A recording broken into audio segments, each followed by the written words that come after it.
Hello everyone, নমস্কার সবাইকে। কেমন আছেন আপনারা সবাই? আশা করছি সবাই বেশ ভালো আছেন এবং আমি আপনাদের সবার আশীর্বাদে বেশ ভালো আছি। বেশ অনেকটা দিন পরে কিন্তু একটা ব্লগ আপলোড করতে যাচ্ছি। আজকে আমি কাদের বাসায় গিয়েছি আর সেটা হয়তোবা ভিডিও শুরুতে আপনারা দেখে বুঝতে পেরে গিয়েছিলেন। হ্যাঁ, আমি যাচ্ছি টুম্পারুষ দিদিদের বাসায়। আপনারা হয়তো অনেকেই চিনেন দিদিদেরকে, কারণ তাদের মা ছেলে যুগলবন্দি কন্টেন্টগুলো কিন্তু আমরা কম বেশি সবাই দেখে থাকি।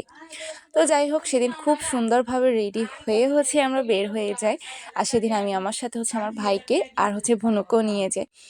তো সেদিন ড্রেস আপ আর সব কিছু কম্বিনেশন আমার কাছে এত ভালো লেগেছিল, আর একটা এক্সাইটমেন্ট কাজ করছিল। আর সেই দিন দিদিদের বাসায় দিদিদের গুরুদেব এসেছিল, তো তার জন্য একটা সেবার আয়োজন করে। তো সেদিন আমাকেও নিমন্ত্রণ করেছিল দিদি। সেদিনের পরা ড্রেসটার সাথে চুড়িগুলোর কম্বিনেশনটা এত ভালোভাবে যাচ্ছিল যে কি আর বলবো। এরপর আমরা রিক্সায় উঠে যাই, আর রিক্সা থেকে নামার পরে ভিতরের বাজার যে নিউ মার্কেট গলি হয়ে আমরা বের হয়ে যাচ্ছিলাম আর কি।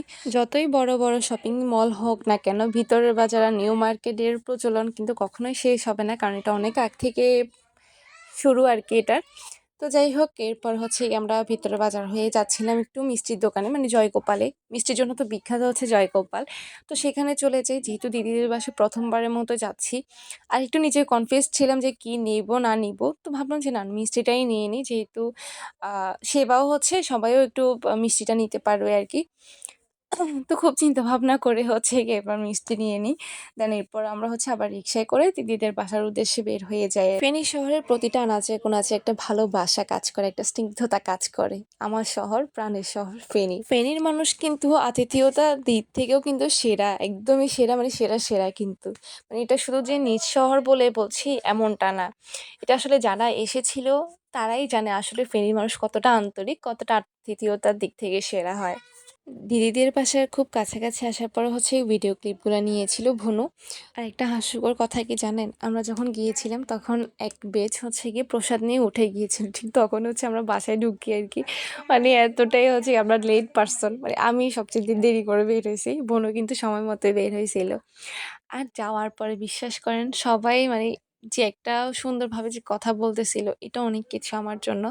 কোনো সেলিব্রিটি হওয়াটা বড় বিষয় নয়, কিন্তু আপনার সুন্দর ব্যবহার আপনাকে অনেক দূরে এগিয়ে নিয়ে যাবে, যেটা প্রমাণ হয়তো বা আমি পাচ্ছি। আমরা যাওয়ার পরে দিদি আমাদেরকে মিষ্টি মুখ করায় আর কি। তো এই মিষ্টি দিয়েছিল, দিদি এতটা ব্যস্ত ছিল যে দিদি মানে আমাদের সাথে কথা বলবে এরকম কোনো সুযোগও ছিল না। দুই দিদি, মানে দিদিরা যেহেতু দুই যা আর কি, আমি যতটুকু জানি দুজন অনেক ব্যস্ত ছিল।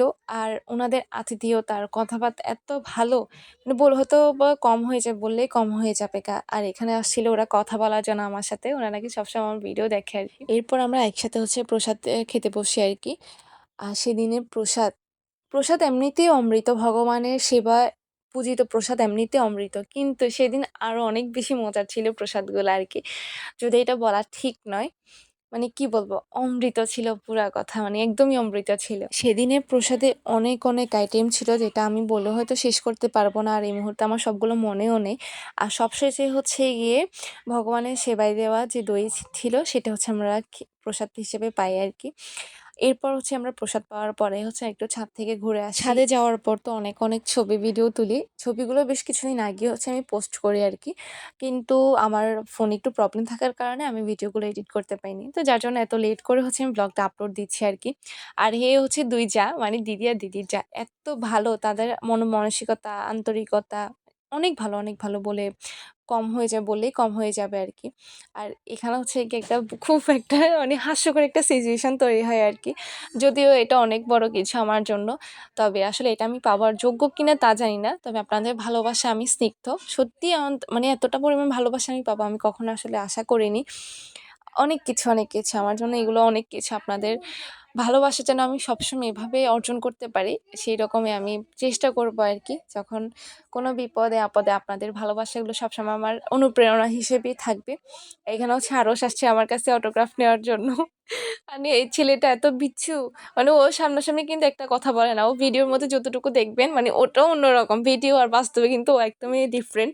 তবে অনেক ভালো একটা লক্ষ্মী একটা ছেলে, সবাই ওর জন্য আশীর্বাদ করবেন। ভিডিওটা আর বেশি বড় করব না, সবাই ভালো থাকবেন, সুস্থ থাকবেন, আর সবাই আমাদের জন্য আশীর্বাদ করবেন, আমরা যেন ভালো কিছু করতে পারি। আর আজকে ভিডিওটি যদি আপনাদের কাছে ভালো লেগে থাকে তাহলে অবশ্যই একটা লাইক কমেন্ট শেয়ার করবেন। আর আমার পেজে যদি আপনি নতুন হয়ে থাকেন তাহলে অবশ্যই একটা ফলো দিয়ে রাখবেন।